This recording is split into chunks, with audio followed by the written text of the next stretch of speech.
Bueno, buenas noches. En realidad, ya ustedes saben que este es un espacio dedicado a la construcción de un ser humano mejor. Entonces, los temas que tratamos aquí van siempre orientados en ese sentido. La intención es compartir una visión del mundo y de la vida que trae temas que son muy aplicables.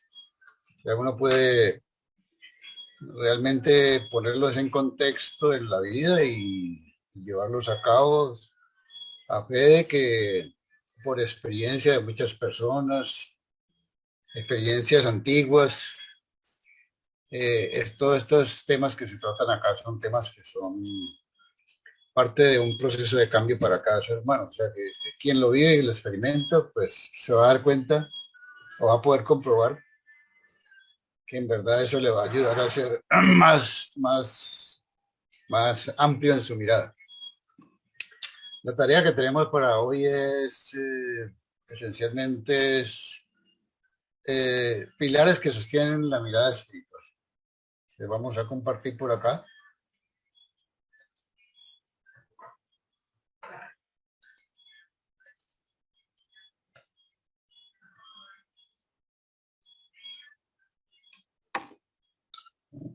Eh,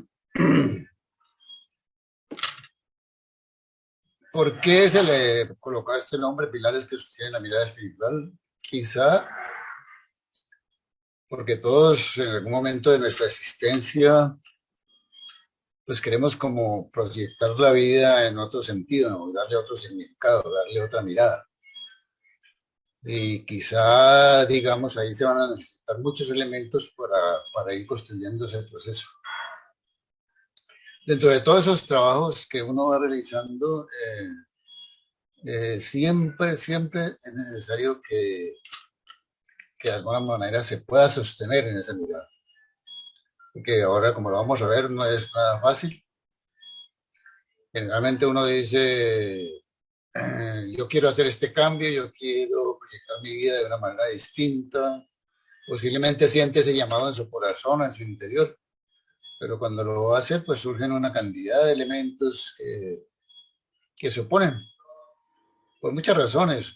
Puede ser miedos, puede ser algún tipo de actitud que uno tiene muy habitual de decir, no, mañana empiezo, pasado mañana empiezo, y así lo va pasando y pasa el tiempo.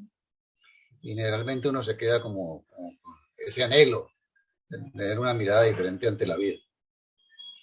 Pero esa es la idea, no es quedarse como en la intención, lo que ojalá que uno pueda decir en algún momento, voy a intentarlo. Y bueno, cuando arranca, de alguna manera va a tener que sostenerse. Y entonces hoy vamos a mirar como los pilares fundamentales que, pues a entender de muchas culturas espirituales, son necesarias para que uno pueda sostenerse en un trabajo a nivel interior.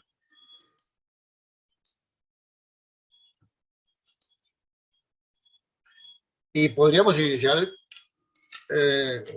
con esta inquietud.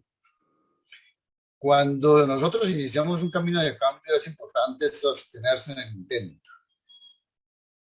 La pregunta es, ¿por qué es importante? Si alguno tiene un aporte, bienvenido, bienvenida.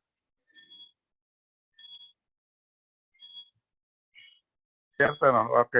La idea es que creo yo que cuando uno inicia algo porque está convencido de eso, uno tiene que mantener en el proceso. Los procesos a veces tienen etapas difíciles y a veces etapas difíciles tienden a que uno salga de ese proceso y diga, ah, no, ya no continúo con esto, ¿no? Pero si uno realmente está convencido de que hay que seguir, que ese proceso es bueno, pues a pesar de las caídas y dificultades, pues tratar de levantarse y si necesita ayuda o algo de alguien, pues buscarla, ¿no? Para soportar, que le den soporte a uno. Me parece importante lo que dice Hernán, ¿no? En realidad es un anhelo, digamos, es como que yo deseo profundamente hacer este trabajo en mi vida. ¿Por qué lo deseo? Porque algo me llama, porque quizá quiero construir un mundo mejor, porque quizá quiero establecer relaciones diferentes en los ambientes donde me desenvuelvo, quizá porque quisiera como cambiar mi manera de pensar, por ejemplo, quisiera cambiar mi actitud ante muchas cosas. Y claro, cuando uno empieza toda esa tarea, pues, como dice Hernán, aparecen seguramente dificultades. O sea, uno no está exento de vivir tantas variables en la vida que en algún momento uno puede decir, ah, no, yo mejor me quedo como estaba y posiblemente también pueda aparecer otra variable como encuentro o comienzo a descubrir más bien elementos que me afectan, de alguna manera me molestan. Darme cuenta de reconocer mis debilidades, por ejemplo. A veces no las queremos reconocer. Que yo soy muy imponente, que yo quiero que todo se haga de acuerdo a como yo pienso. Entonces comenzar uno a reconocer eso y darse cuenta que tiene que hacer un trabajo allí, pues puede ser que diga, no, mejor me quedo tranquilo, yo no quiero descubrir nada, simplemente quedarme como he venido viviendo y aparentemente estoy tranquilo. Mm, pero son variables. Y por supuesto, cuando uno se enfrenta a un cambio, en general ese cambio implica dejar de lado muchas cosas que seguramente para uno son placenteras o son parte de su gusto, pero no es dejarlas por dejarlas, ¿no? Ya que entonces yo no vuelvo a ninguna fiesta, yo no vuelvo a reunirme con los amigos, yo no, no, nada de eso, simplemente es que de acuerdo a mi forma de proyectar la vida, cuando me dé cuenta que hay una situación que no amerita que yo la viva, aunque eso me va a dar cierto placer, pues inmediatamente le pongo un pare, pero eso no va a ser fácil. Por ejemplo, me invitan a una reunión unos amigos y yo les digo, ¿y con quién vamos a ir? Van a ir las esposas, no, las esposas no, aquí no vamos a llevar a ninguna esposa. Eh, y entonces, ¿qué vamos a hacer? ¿A dónde vamos a ir? No, pedí tranquilo que allá va a haber mujeres para que escojas. Entonces, en ese momento, aunque a mí me encantan las fiestas, de pronto yo digo, bueno, pues será el mejor ambiente. ¿Qué me están proponiendo? Que haya mujeres. ¿Y de qué tipo son las mujeres? Entonces empiezo a investigar y me doy cuenta que no es el ambiente más agradable para yo proyectar ese anhelo de irme a divertir. Y por otro lado, yo quisiera ir con mi esposa. Entonces, en ese momentico me eximo de esa posibilidad porque de alguna manera no me proyecta en un cambio de algo en mi vida, digamos. Y eso me va a costar. Por ejemplo, yo me acordaba de la vida de San Francisco de Asís. Antes de que San Francisco de Asís asumiera ese rol ante la vida de escoger una vida de comunidad prácticamente, una vida aislada, era una persona que disfrutaba de todo, absolutamente todo. O sea, el padre era muy rico y tenía absolutamente todo lo que él quisiera. Cuando él de alguna manera por situaciones muy particulares decidió transformar su vida, en ese momentico tuvo que hacer un acto que yo diría que es un acto que lo hizo él, no quiere decir que lo hagamos nosotros hoy en día igual, pero se tuvo que despojar de todo. Entonces él dejó absolutamente todo, su ropaje, dejó todas sus riquezas, dejó todo y se fue a vivir aparte en su construcción nueva, porque tuvo que ir también a la montaña Nevada a reconstruir una iglesia que estaba en ruinas. Y por supuesto, cuando los amigos se dan cuenta de que él estaba viviendo de esa manera, ¿qué hicieron? Quisieron decirle qué te estás pasando, te estás enloqueciendo, ¿no? Volvete, estás dejando atrás un mundo que para nosotros es fantástico porque podemos disfrutar de absolutamente de todo, pero él no quería eso. Y claro, cuando decidí hacer eso, imagínense todo lo que pasó. No fue fácil. Se tuvo que someter al hambre, a pedir limosna, al frío, etcétera, etcétera, etcétera. Sin embargo, se sostuvo en su intento.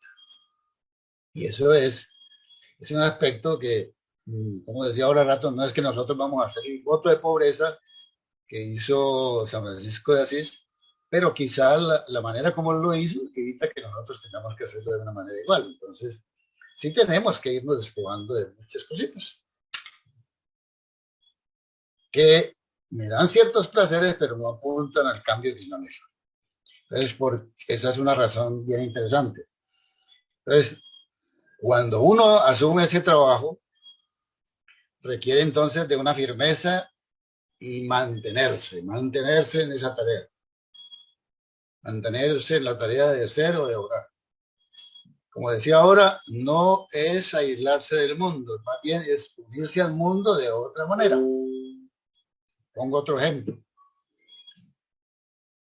Posiblemente ahora voy a fiestas y me encanta tomar trago y quedar prácticamente ahí a veces perdido. Bueno, ahora voy a fiestas y ese trabajo de firmeza y de constancia de pronto me llevan a que un día pueda decir, me tomo una copita y ya, es suficiente, yo no me voy a quedar borracho. O posiblemente llegue un momento en que diga yo, no, yo tomo más bien otra cosa. Entonces, ese es un trabajo, ese es un trabajo fundamental. ¿Y eso qué tiene que ver con el tema de la charla? A que esa firmeza y constancia la vamos a llamar, o la llamamos perseverancia.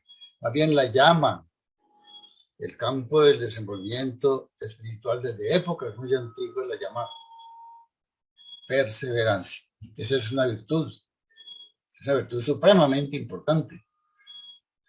Pero en esa virtud de perseverancia, lo que lo mantiene a uno allí centrado en la perseverancia, en el sostenerse en esa tarea, es el amor. Ese es el amor por quién. Amor por mí y amor por todos. Porque tengo que comenzar a ampliar mi mirada. Amor por mí, amor por todos. Pero eso es un amor que si uno lo examina muy bien, es un amor que puede ir creciendo en la medida en que yo tomo conciencia cada día más de mi situación en el mundo. Entonces ya me doy cuenta de que ese amor también se puede volver expansivo. Por eso a veces en los caminos espirituales se hablan de rayos del amor. ¿Qué son los rayos del amor? Son etapas que el ser, a medida que se va desenvolviendo en su campo interior, va a poder alcanzar. Hasta que seguramente alcance un amor tan grande como yo diría, como el de San Francisco de Asís, ¿cierto? Como el que tenía Cristo, como el que tenía Buda, como el que tenía Gandhi, como el que tenía Mandela, seguramente. Entonces son seres que han mostrado un gran amor dentro de un contexto de vida que les ha tocado experimentar. Bueno, entonces, como les decía, esa perseverancia es una virtud. Dicen las historias antiguas que esa virtud de la perseverancia se distingue entre todas las virtudes que uno puede encontrar. Pero es la virtud más interesante, digamos así, porque es una virtud que siempre nos impulsa a seguir adelante y nos ayuda a confiar en nuestro potencial, ese potencial que todos tenemos aquí adentro, que decía Hernán de pronto ahora, siempre nos va a impulsar adelante, pero tenemos que confiar en que no estamos solos. Y que si uno dijera, bueno, yo me voy a enfrentar a un cambio de vida, me voy a enfrentar a eso solo, no, porque yo no estoy solo. O sea, nosotros sabemos de que siempre nos acompaña una fuerza, y esa fuerza es descomunal, es una fuerza divina. Lo hemos hablado ya en varias ocasiones, es la fuerza divina que está en nuestro corazón y nos lleva siempre a que podamos superar muchas situaciones, dificultades como las que hablaba Hernán ahora. Siempre vamos a enfrentar. Pero cuando uno dice, no, es que yo estoy solo en esta vida, aparentemente, ¿sí? Y aparentemente todo me sale mal. Bueno, ¿qué está pasando? Entonces uno tendrá que revisar, ¿cierto? ¿Por qué tiene esa actitud y por qué piensa de esa manera? Hasta que algún día pueda descubrir que en verdad no está solo, que tiene mucha ayuda. Y no solamente hablamos de la divinidad del corazón, hablamos de tantas fuerzas que nos superan, que no entendemos, que no comprendemos, pero que ahí están siempre, dándonos la mano. Y eso todos nosotros lo hemos experimentado. Lo que experimentamos a través de una oración, a través de una intención, a través de un deseo, un anhelo amoroso. Lo que pasa después, lo que nos sucede en muchas ocasiones que decimos, mira, esto fue como un milagro. ¿Qué pasó ahí? Bueno, porque siempre uno está apuntando por el lado amable. No quiere decir que no va a pasar dificultades, que no va a tener problemas, ¿no? Como todos los seres humanos vamos a tener. Y ahora vamos a hablar un poquito de una virtud de esas. Entonces, allí está la virtud de la perseverancia. Cualquier cambio que intentemos realizar en nosotros debe ser perseverante. No, es que yo estoy haciendo esto y llevo como una semana, como un mes, como 2 meses, como 3 meses cambiando, tratando de cambiar mis pensamientos que son, van para un lado y van para otro y no puedo controlarlos. No, eso pasa nada, eso me sirve para nada. Y empezamos entonces a desechar muchas cosas.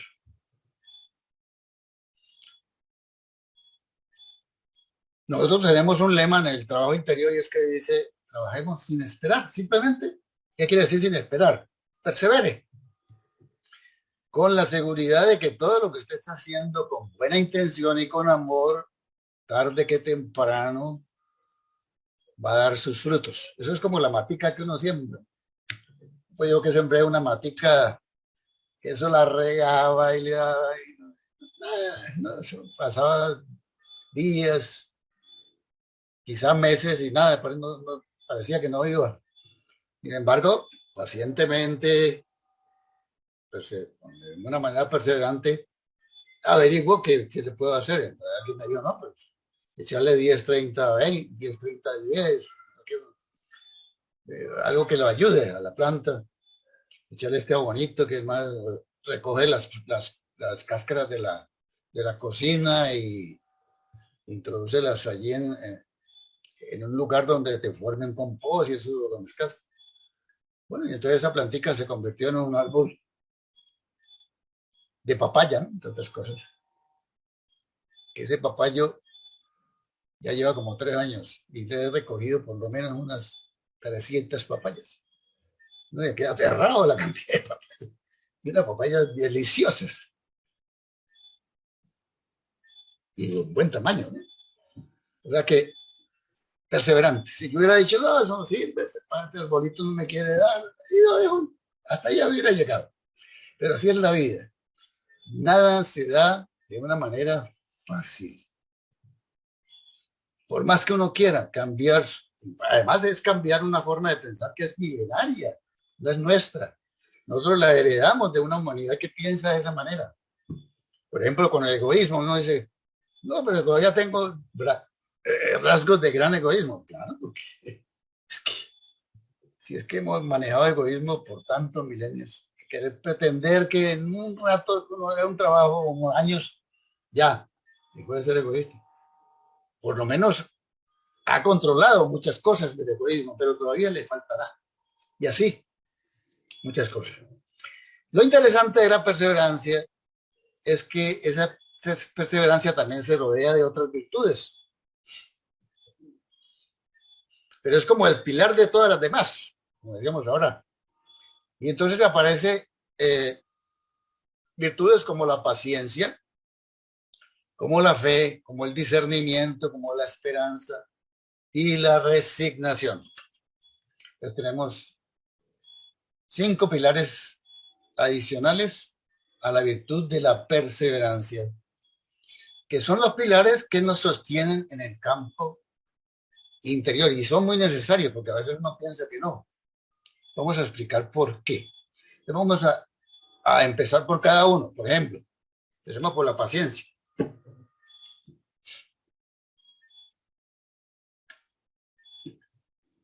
Fundamental.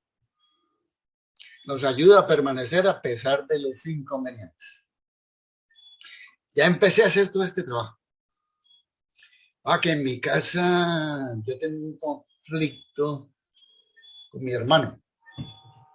Hace rato no me hablo con él. Pero yo en el fondo desearía que esa situación no estuviera. Y generalmente a veces pensamos, no, pero es que él tuvo la culpa. Él es el que de alguna manera se me tiene que acercar y pedirme perdón. Pero resulta que un día entiendo que no. Que el trabajo empieza por mí mismo. Si yo pretendo que mi hermano se me acerque, es posible que nunca lo haga. Pero yo que soy consciente de que esa situación es muy dolorosa, que quisiera mejorarla, entonces comienzo a hacer mi trabajo. Es un inconveniente. Y seguramente trato de acercarme y él no me da oportunidad de acercarme. Sin embargo, todos los días oro, pienso bien, le pido a lo divino que me ayude a acercarme, que él se doblegue ante esa situación, que ojalá me acepte nuevamente porque quiero construir una relación armónica. Y resulta que un buen día, a pesar de todo ese inconveniente, pacientemente yo saludaba, pacientemente oraba, pacientemente pedía sus fuerzas superiores y un buen día mi hermano me hace un pequeño saludo. Me hizo un pequeño saludo. Bueno, qué interesante. Y posiblemente en unos pocos meses ya no hay un pequeño saludo, sino que ya estamos abrazados. Entonces, así es. Hay muchos inconvenientes. ¿Cuántas personas, por ejemplo, en el campo de la economía han fracasado? Bueno, en un negocio, fracasan en el negocio, pacientemente vuelven y dicen, no, yo tengo que insistir, a mí me gusta vivir independiente, pongo otro negocio, fracaso en otro negocio, fracaso, hasta que un buen día se abrió la puertica. Estamos hablando, digamos, de una situación muy de tipo humano, pero así pasa también en el campo interior. Me ayudan me enseñan a meditar. Entonces resulta que yo me siento a meditar y mis pensamientos no me dejan, no me puedo concentrar, se me va cada rato. Pero allí pacientemente yo confío en que esa herramienta es muy importante para mi trabajo. Seguramente me da muchos elementos para ir descubriendo. Y ahí permanezco, paciencia. Hasta que un día, prácticamente eso es como comer todos los días. Hay una necesidad muy interior de ir a meditar.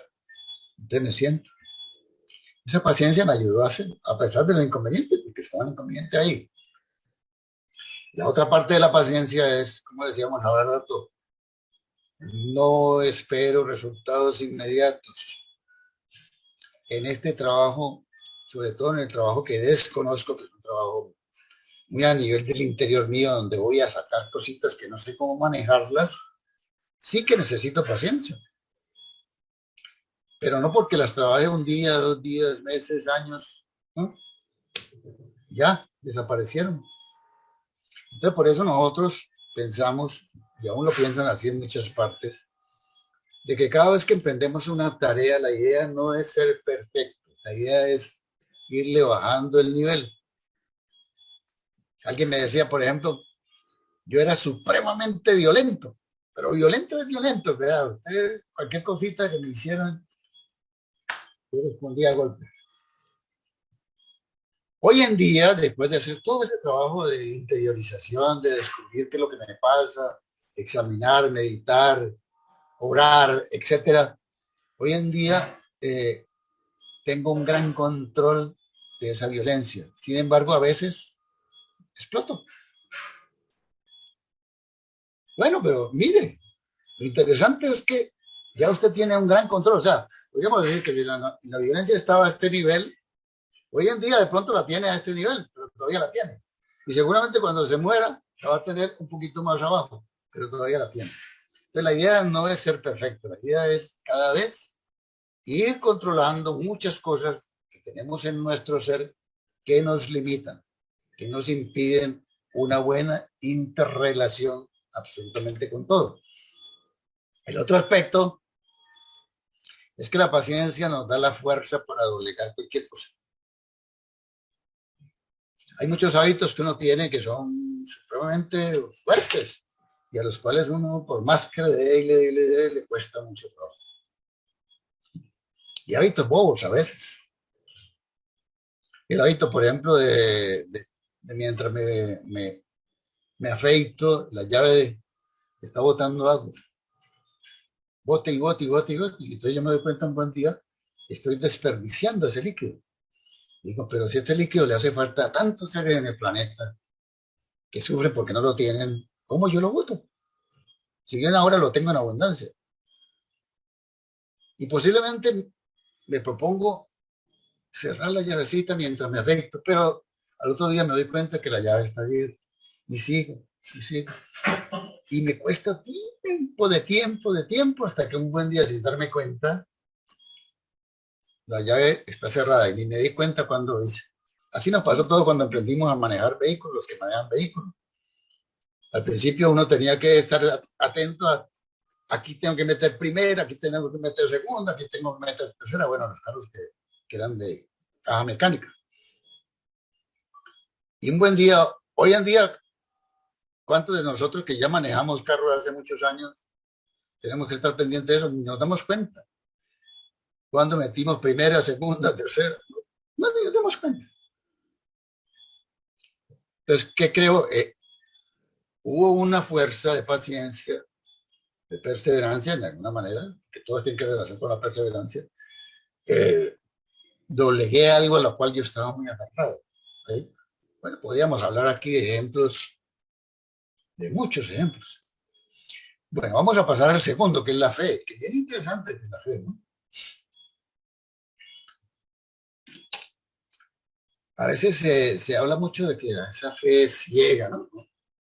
No se trata de eso. Es una fe en que hay algo más allá.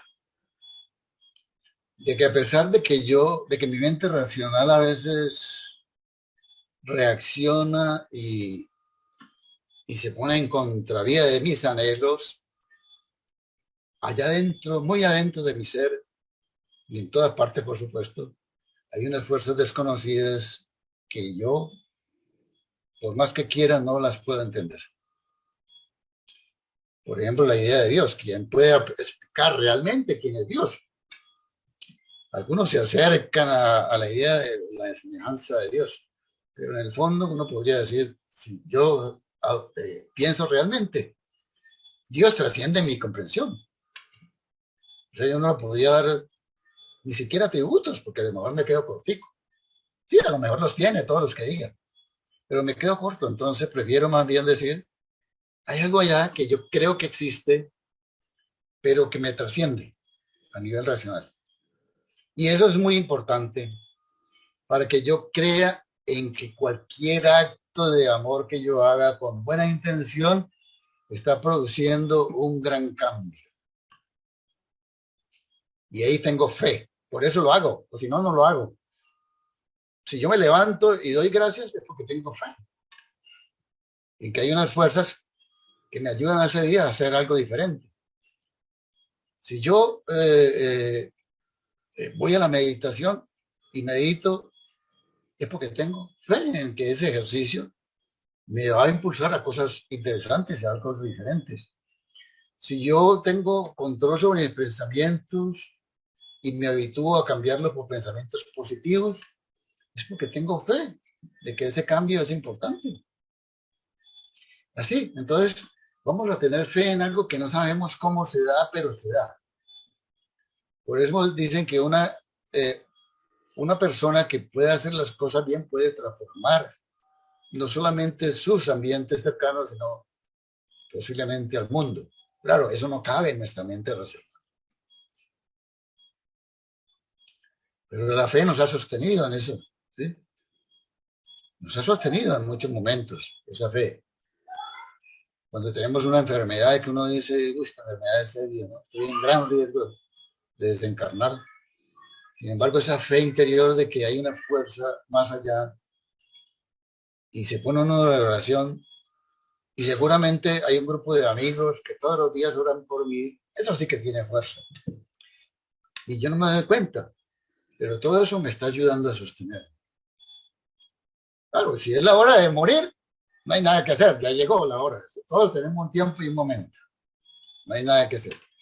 Pero seguramente aparecen muchas veces hasta lo que dicen los médicos que son los milagros. Y es toda esa fuerza que todos esos seres que aún lo divino que está en mi corazón, bueno, y hablemos de otras esferas, ¿no? De todos los ángeles y todos los arcángeles y todos los maestros y todas las fuerzas que existen, me están sosteniendo porque todavía tengo una labor que cumplir en este mundo. Bueno, entonces salgo adelante y ¿qué parecía? Que este se moría, ¿no? Resulta que no. Tengo ejemplos así, amigos, seres cercanos. O sea, hay una fuerza más allá que nos trasciende. Y por supuesto, a veces como uno tiene dudas, uno dice, ay, no, aquí me están presentando una cosa que yo no sé qué es. Y bueno, eso lo vivió cuando Cristo dice, amados los unos a los otros, como yo os he amado. Bueno, ¿y eso qué ha entendido? ¿Y para qué me voy a amar con el otro? Me parece que es un desobligado a aquella persona que no me cae tan bien. ¿Cómo lo voy a amar? ¿Eh? Hay que tratar de hacerlo. ¿Por qué? Porque ese ser tan coherente con su vida me mostró, aún a través de su sacrificio, que valía la pena. Y eso hoy en día vale más la pena que nunca, el amor. Y el amor por el otro. Bueno, y podríamos aquí hablar de otros ejemplos, no solamente Cristo. Un Mandela que sale de la prisión después de muchos años, que en algún momento logra conquistar la presidencia de su país y que todos los que estaban a su lado le decían, llegó la hora de desquitarnos de ese apartheid, de todo lo que nos han hecho. Él dijo, no, así no son las cosas. Eso que es amor. Pero mostró ser coherente con lo que él, los principios que él tenía. Y siempre lo había mostrado. ¿Pero por qué lo hizo? Porque siempre pensaba en función del amor. Sí. Y muchos ejemplos podríamos tomar aquí. El otro aspecto de la fe es que existe confianza en que si yo hago las cosas a nivel interior, hemos llamado a nivel espiritual, y las hago con amor, todo se puede lograr. Pues hay un amor por el bien común. Todo lo puedo lograr. Hablemos de la violencia.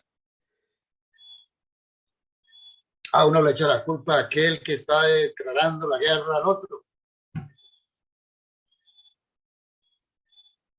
Pero es que esa violencia, ¿de dónde surge?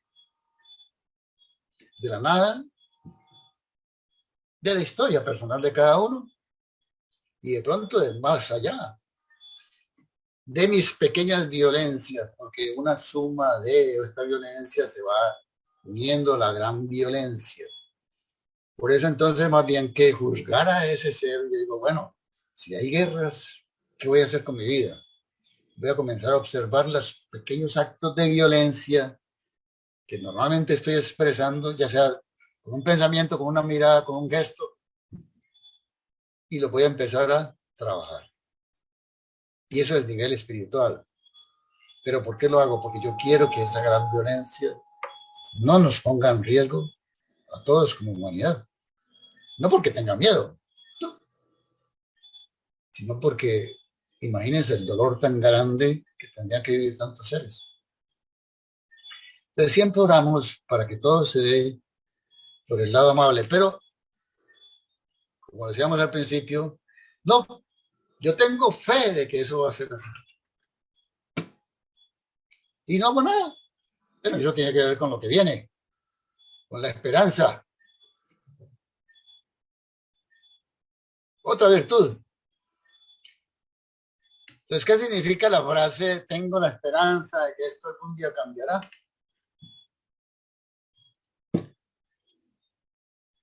¿Alguien quiere dar algún pensamiento alrededor de esto? Tengo la esperanza que esto algún día cambiará. Bueno, han dicho, señor, me acuerdo de mis padres, mis abuelos, que él decía que el que persevera alcanza lo que la dicha no logra. Y es una verdad, ¿no? Está la perseverancia de alcanzar, de transformar actitudes y pensamientos de nuestra vida cotidiana. Porque muchas veces uno no es consciente y es dichoso en la forma que vive y no es consciente de cómo está viviendo.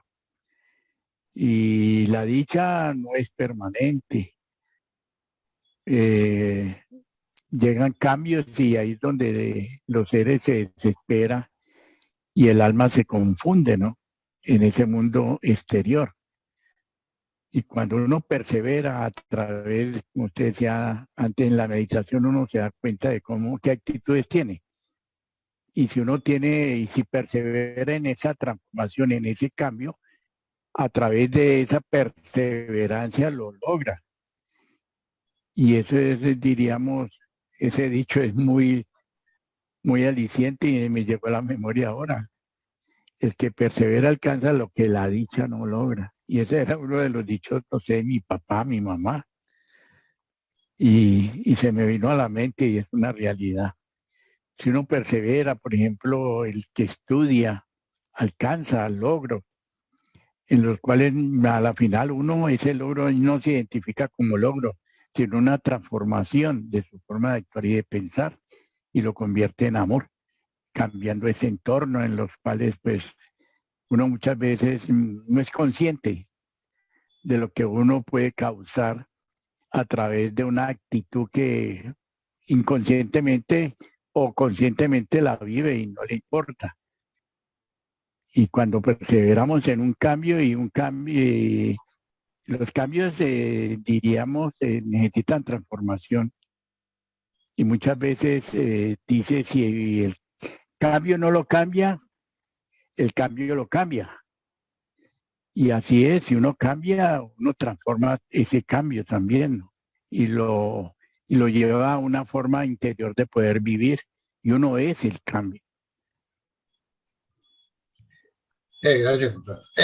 Usted ha tocado un tema que es el cambio, ¿no? O sea, que tiene mucho que ver con asociarlo a esta frase. Esta frase es muy interesante porque ¿quién no tiene la esperanza que este mundo cambie? Aquí estamos al borde de unas elecciones, ¿no? Dice, tengo la esperanza de que esta situación que estamos viviendo en nuestro país cambie. Tengo la esperanza. Pero hay que unirla al cambio. O sea, si yo anhelo eso, no es que me voy a sentar aquí, tengo la esperanza de que todo pueda cambiar y no hago absolutamente nada.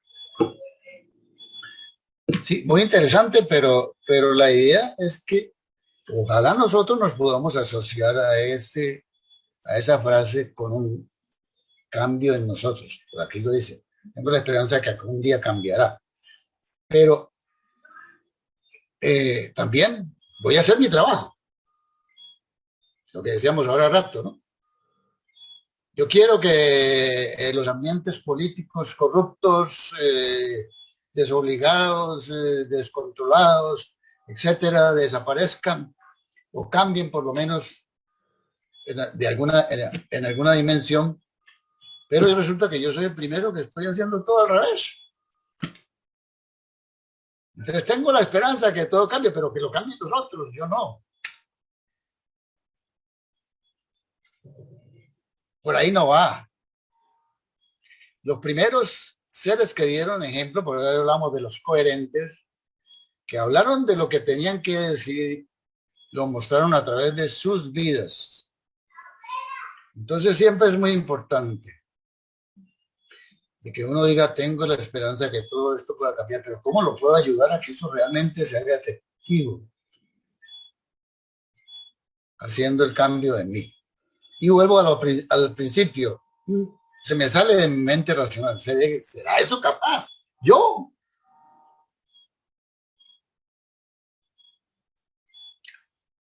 Hay un ejemplo que lo he puesto en algunas ocasiones. El pajarito ese que vivía en un bosque y vivía feliz en el bosque y un día se desató un incendio, la cosa más tremenda. Y ese pajarito que amaba tanto ese bosque dijo, se me va a quemar el bosque y salió hacia un lago que estaba ahí cerquita y trajo en el pico una gotica y la comenzó a tirar en el semejante fuego y volvía y pacientemente, ¿no? Perseverantemente, con fe de que eso podía ser posible. Tira gota y gota y gota y resulta que dicen que estaban los dioses allá reunidos en el Olimpo y lo ven y dice, uno llama al otro y le dice, mira ese pajarito tan iluso, piensa que con esa gotita va a poder apagar el incendio. Y entonces todos se quedaron mirando y dijeron, pues es interesante. Llamémoslo a ver qué es lo que está haciendo. Entonces le dijeron, venga para acá el pajarito. ¿Por qué quiere apagar ese incendio de esa manera? Porque es que ese bosque, yo lo amo tanto y me ha dado tanto que lo único que puedo hacer yo para apagar ese incendio es traer gotitas de amor y lanzarlas en el incendio. Se quedan mirando se quedan mirando se quedan mirando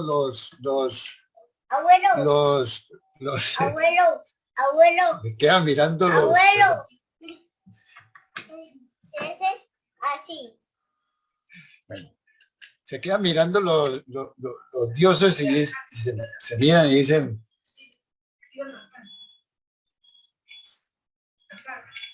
y ponen entre todos, apagaron el incendio. ¿Ah? ¿Qué apareció ahí? Fuerzas desconocidas, fuerzas que no sabemos, pero le dieron la mano. Bueno, así puede pasar en nosotros, ¿no? Abuelo. Se hace así. Bueno. Entonces, abuelo, se hace así. Entonces, la esperanza también nos pone en otra tarea, y es que desde el esfuerzo interior es tener la confianza de que todo va a llegar. Esto es lo que acabamos de hablar desde el ejemplo. Puede ser imposible que yo vaya a apagar ese incendio, pero hay fuerzas desconocidas. Y por otro lado, yo cuento ante esa esperanza con la seguridad de que cada trabajo que haga con amor, que es lo que hizo el pajarito, está generando un cambio importante en nosotros y en el mundo. O sea, aparentemente nuestra labor es pequeñita, pero tiene un valor que no podemos calcular. Nunca lo vamos a entender. Pero es que los cambios en el mundo se dan por seres que hacen esta labor. Que no trabajara el amor en el mundo, hasta el rato que esto se haya terminado. Entonces, todo es posible cambiarlo. Todo es posible. Bueno, vamos a pasar al otro que es el discernimiento. Es muy interesante porque a veces uno escucha muchas cosas, ¿sí? Y a veces uno se pregunta, ¿será que eso es así? Todavía no lo entiendo.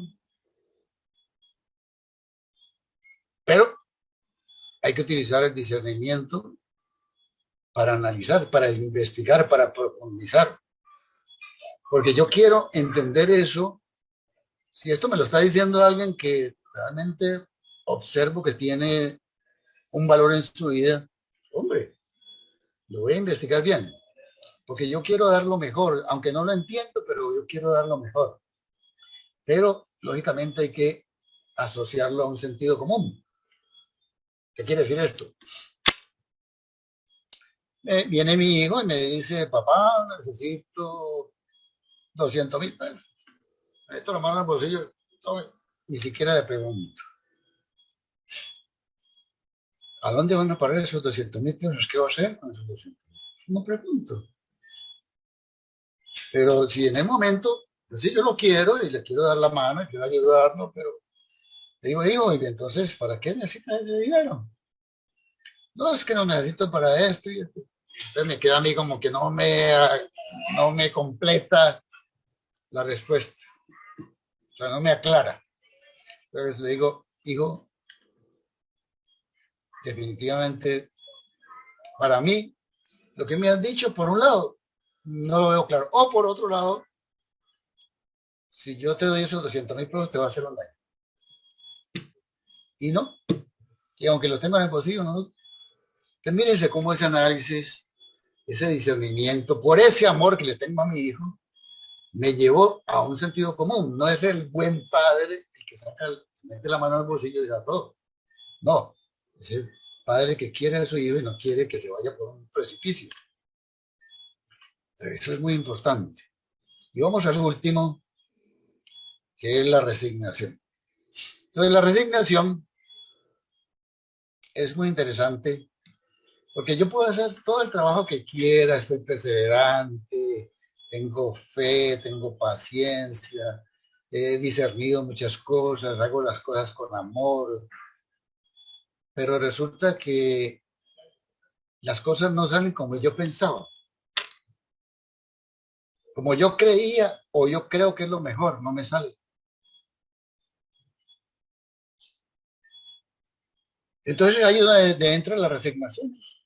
Yo he actuado bien, yo he pensado bien, yo he querido hacer las cosas, pero no me salieron como yo quería. Y aparentemente me salieron de otra manera, que para mí me parece injusto. Pero ahí digo, esto es voluntad divina. No es que me quede quieto, ¿no? Voluntad divina. ¿Y entonces qué hago con eso? ¿Qué me quiere a mí enseñar esta respuesta ante esta situación? ¿Qué me quiere mostrar? Y ahí voy a tratar de escudriñar y descubrir la enseñanza que hay detrás de todo eso. Seguramente no es el momento, seguramente yo tengo que aprender de la experiencia, seguramente tengo que trabajarla de otra manera. Y entonces eso es muy importante porque a veces nos salimos un poco de ese esquema del Dios justo, Dios injusto. Dios es amor. Y entonces no, es que yo hice las cosas por el lado amable, hice todo lo bueno y resulta que Dios me castiga. Dios no castiga. Entonces, es voluntad de la divinidad. Así es. Hago todo lo que está en mis manos ante una enfermedad por él y esto se puso peor. Bueno, voluntad divina. ¿Qué me quiere enseñar la vida antes? Cosas así. Entonces, ese es todo el tema del día de hoy, que ha sido, digamos, me parece a mí que es muy gratificante darme cuenta que tengo todos estos elementos en mis manos para hacer todo este trabajo de perseverar en una tarea que a veces no es fácil. La tarea de emprender un cambio en nosotros mismos. Bueno, vamos a dejar de compartir. Tenemos todavía unos cuantos minuticos para compartir. Buenas noches a todos los que hacía días no aparecía por acá. Gracias de nuevo por tu charla, muy interesante. Además por felicitarte por la perseverancia que tuviste hoy de continuar con la charla a pesar de las dificultades que aparecieron ahí con tus nietos, pero bueno, eso está bien. Sí es cierto, muchas veces nosotros empezamos a trabajar en algo y perseveramos y luchamos y le ponemos fe, confianza y al final o las cosas se dan o no se dan. pero el hecho de que no se den no debe ser motivo para que nos desanimemos, porque como tú decías, a veces hay que ver cuál es la voluntad de Dios, ¿no? ¿Qué es lo que quiere Él en nuestras vidas? Y muchas veces Él dice, esto es una persona que tiene fe, que trabaja, que, que, que, que constantemente hace las cosas bien para los demás, ayuda, lo que sea, pero no se la voy a dar porque no es lo mejor. Entonces, a veces son puertas que se cierran o puertas que Dios cierra, pero cuando Dios cierra una puerta, a veces abre otra y esa otra puerta es mucho más grande y a lo mejor va a aparecer algo mejor en tu vida, ¿no? Entonces, sí, eso es lo que quería aportar. Ah, gracias, ¿no? Interesante, claro. Interesante porque es, ¿qué me muestra la vida en este momento? Y seguramente apuntando a un crecimiento mucho más profundo.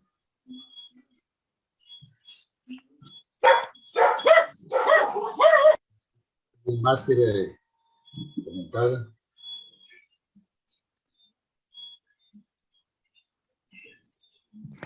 Bueno, pienso que también hay que ser consciente que en el cambio, cuando uno está cambiando es parte activa de ese cambio.